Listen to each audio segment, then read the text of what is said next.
Hey YouTube, Untamed here. So today I'm going to give you guys my top 3 things that I dislike about my brand new 2023 Lexus LX600 F Sport. Now, don't get me wrong, I love this vehicle. There's a lot more to love than to dislike.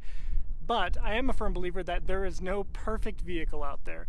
Every vehicle is subject to its own flaws, and I think it's important for us to remain critical of those flaws even when we buy it. So in this video, I'm going to talk through the 3 things that I dislike most about my LX600.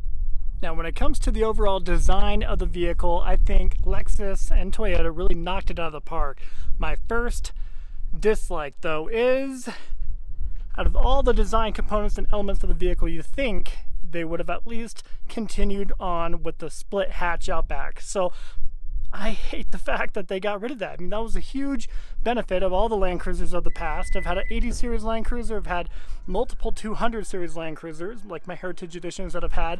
They've all had that split hatch, where instead of the entire thing going up like that, it would, the remaining bottom third would pop down like a tailgate, and then obviously the upper 2/3 would pop up like a normal hatch. So number one dislike is the fact that they did away with the split hatch.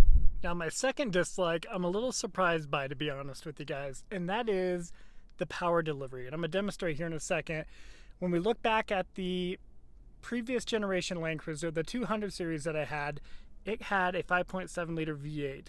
And when you look at the performance numbers, technically this should totally blow it out of the water. Totally. And it does. Don't get me wrong, but the power delivery doesn't feel as linear as that 5.7 liter V8. The 5.7 liter V8 only had 381 horsepower and 401 foot-pounds of torque, whereas this twin-turbo V6 cranks out 409 horsepower and 479 foot-pounds of torque. So way better performance numbers in the LX here, right?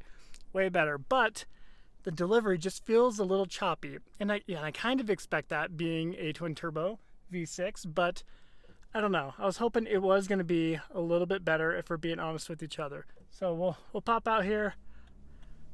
We'll show you what I'm talking about. So I'll kind of get on it. So spooling up, and then there's the power delivery. So a little bit of a turbo lag, which we know that's going to be the case with any turbo vehicle, but again, I've gotten used to that 5.7 liter V8 between having owned the 2020 Tundra TRD Pro, my 21 before that, and the 19. I've gotten used to that V8 power plant, and I really like it. I appreciate that for what it is. This, again, once you kind of get past that initial kind of turbo lag at the beginning, this really is a phenomenal performer. And I'll show you again real quick here. We'll kind of come to a stop. Nobody's behind us. Let's just see what I'm talking about one more time here. So go from 0, and I'll move pedal to the metal here, all right? So lag, there it goes, and kicks on. Pretty quick shifts, it's impressive. So now we're over 60 there. Speed limit is 65 on this road, like I need to say that. But, so overall, the power delivery, I'm not too impressed with. So that is a dislike.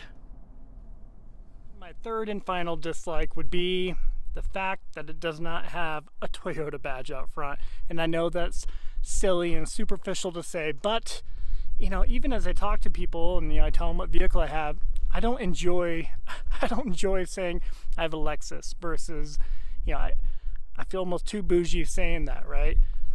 Saying I have a Toyota, I take a lot more pride in saying it out loud. Granted, this and the Toyota Land Cruiser, the 300 series, are about the same thing, right? The same exact underpinnings, really just with additional flair, additional tech, dressed up a little bit more. But although everything that's important is shared with the Land Cruiser, right? So that is my number 3 thing, the fact that it does not have a Toyota badge on it. You guys know, if you're watching this, you know that we do not get the Land Cruiser anymore, at least the 300 series in the United States. So this is all we get, and I'm not complaining. So don't get me wrong, guys, but I do take a little bit more pride in saying I drive a Toyota compared to a Lexus.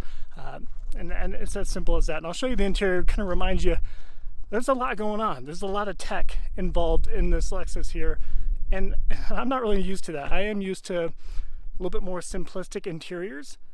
This has amazing tech throughout. With it being a Lexus too, I do have full confidence that it's going to hold together just fine. Nothing's going to fall apart quite like that Escalade over there.